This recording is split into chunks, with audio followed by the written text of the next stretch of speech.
Love him or hate him, one thing is for sure, Donald Trump is ruffling a lot of feathers in many different areas in terms of policy, but in the world of tariffs, it is having a drastic impact on the markets, and the precious metal market is not exempt from that, as we know, and especially with them being implemented right now.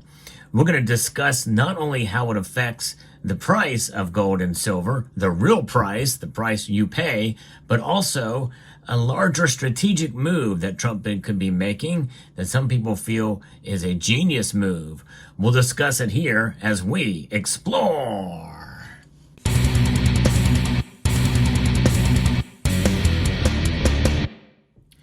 There's been a lot of talk about tariffs, and it's also infiltrated a lot in this community, and many people have done videos on this topic. But you know, one thing that I have had in the back of my mind made me wonder a bit, and that in terms of how gold and silver could be utilized as a strategic resource for the government of the United States. Now, I'm not as one to go there completely, because I think there is sort of a disconnect between what is happening with tariffs and all of this gold and silver rushing in to the United States. From what I understand, it is largely the big bullion banks who are accumulating a lot of it, I think in a sense for strategic reasons of their own, but not necessarily with regards to policy. However, that could be one of the side benefits of having gold and silver on hand in the country, that it could be resourced and maybe even purchased as a way to add to our strategic reserves and also our treasury holdings. I'll get into that in a moment. But before we get there, let's talk about gold and silver prices right now. Because when you buy gold and silver, well, right now, there's an opportunity because tariffs aren't in effect for existing inventories that bullion dealers have. In other words, if you buy a Canadian maple leaf, from a bullion dealer, likely you're not going to get charged that 25% tariff if it's on gold. It just depends on what is left in stock. Hopefully they stocked up on a lot of Canadian maple leafs or the Mexican Libertads. And we're going to get into that too, because Canada and Mexico is kind of really the big players right now. And there's a lot of silver that comes in from Mexico, but also from Canada as well. And in terms of bullion coins, well, you see here's an example of it for both. But Summit Metals is a channel sponsor, and they have some of these in stock. So check them out. And when your budget allows and when you're looking, and just keep them in mind as you shop around for the best price. Summit Metals has been competitive in prices. They don't always have the lowest price, but a lot of times they do. Worth a look. So when we think about what's happening in the markets right now with gold and silver, could there be a larger strategic initiative here in play that Trump is doing as a side benefit, essentially, to having a gold and silver patriated into the United States of America?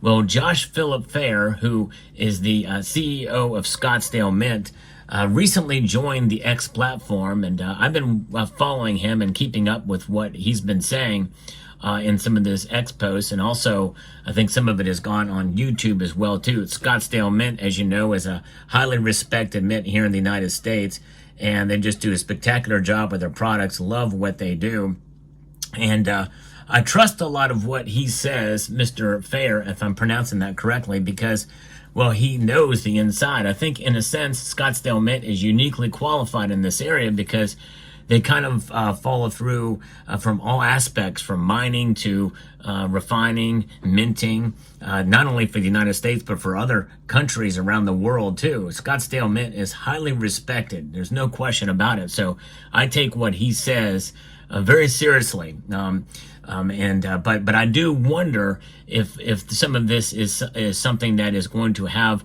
long-term repercussions. My guess is probably not in terms of the overall market price. I think it's gonna subside after all this talk, and once we digest these tariffs.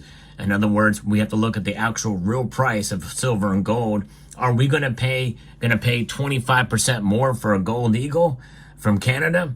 I don't know if it'll necessarily turn out to be that's going to be the case, especially for silver, because silver is an industrial metal, and with tariffs are essentially a tax, and now there's retaliatory tariffs going to be implemented on the United States. In other words, the trade war has begun, and likely it will also happen with Mexico too. From what I understand, it's not been confirmed, but I think they may also do retaliatory tariffs.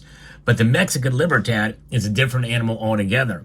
It almost always has a much higher premium than any other bullion product out there in North America, and maybe even around the world, because they have such low mintages. So in a sense, the Libertads that come in the United States will just have a little bit higher premium to them. I don't know if the 25% will automatically be associated with other bullion products, because they have to be competitive. In other words, somebody's going to have to eat something somewhere, and likely it may be the actual Royal Canadian Mint itself that may lower their premiums. But, it just depends. There may not be much room to move in those premiums. But the whole goal here for all of these tariffs, from what I understand, is that the United States, and Donald Trump in particular, wants Americans to buy American. That means gold and silver eagles should be your preference. And that means that they will become even more competitive compared to the global market in terms of other bullion products that will be tariffed. Now, I don't know if that kind of if tariffs are going to be applied in the same way to the United Kingdom or not. But the larger picture here is repatriating a lot of gold and silver being shipped in. And Mr. Josh Philip Fair says that there's a lot of gold and silver being shipped right now, even after these tariffs are officially in effect. Before they can be implemented, there's a lot coming into the United States. And he thinks that Donald Trump is doing this on purpose, sort of like what China has been doing. China has been importing a heck of a lot of silver and gold, even unrefined silver, into its country for its national, not stockpile of reserves, but just more in the country so that can be available as such, if needed, for the reserves. Now, as we know, silver is needed for military applications. There's no question about it. It is a secret as to how much silver is needed for those applications, but we know that it is needed, and probably more than a little bit more than usual for other applications, for some of the domestic or the civilian applications. But nonetheless, one can speculate there all day long. I choose not to. I doubt very seriously that there's 500 ounces of silver in a Tomahawk cruise missile. I've not seen any evidence of that whatsoever. But notwithstanding, we know that silver is used in electronics, and it can be used in silver batteries, solid state silver batteries, and some of that technology may be implemented in some military applications. Will there be a strategic stockpile of silver yet again? I think to some extent there always has been. It's never really fully gone away because of those military applications. It's only grown more need for it as things have become more electric and computerized. Notwithstanding, what about gold? Will we start to see some of this gold maybe available in the United States in these good delivery bars that have been flown from the Bank of England and other places? And perhaps maybe, wait for it, we might actually add some to our official gold reserves. That's right.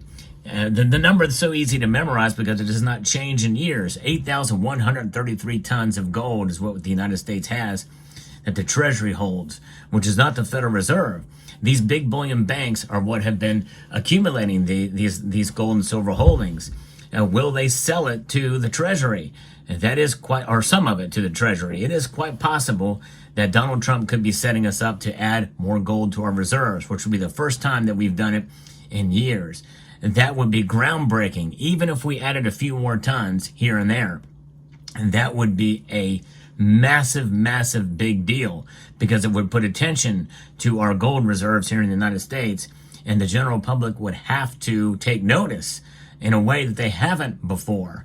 That would be the closest thing to an actual audit of the gold reserves here in the United States that we can ever come to. In fact, it may even lead to an audit of the official holdings of the United States in Fort Knox and in New York. The United States of America is the largest gold holder by far, if you believe it. But a lot of people understandably don't believe it because of the lack of transparency there. And so my hope is that maybe in the course of this administration, and maybe sooner rather than later, this sparks a conversation, and we may see a strategic move with gold and silver in this way.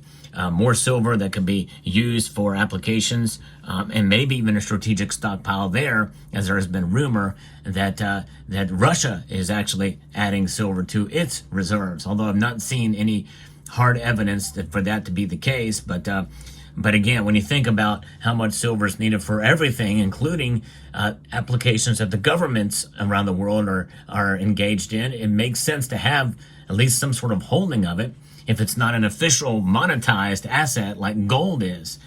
Gold is a tier 1 asset as designated by the Bank of International Settlements, the central bank of central bankers, and they put it equal to and on par with cash, with the dollar. They have not done that with silver, but central banks might consider having a multi-commodity approach, and silver could be a part of that and actually be monetized. And potentially down the road, especially if some of these things continue to play out, although I think that's highly doubtful anytime soon.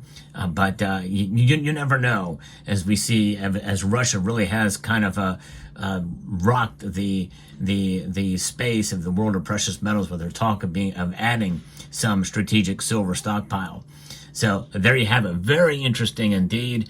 And again, I am paying attention, especially with what a major private mint in the United States says, and the information that's there. It's very interesting and fascinating to see how this will play out. But I also want to be as balanced as possible in terms of the effects on the market and what's going on in general. We just really don't know. There's not enough information at this point. So that's why I posed it as a question to see if indeed this is a genius move by Donald Trump. Who knows? Let me know what your thoughts are in the comment section below. I hope you found this video informative, insightful, and educational. Would like to extend a multitude of gratitude to each and every one of you for taking the time to watch, and encourage you to please rate, share, comment, and subscribe.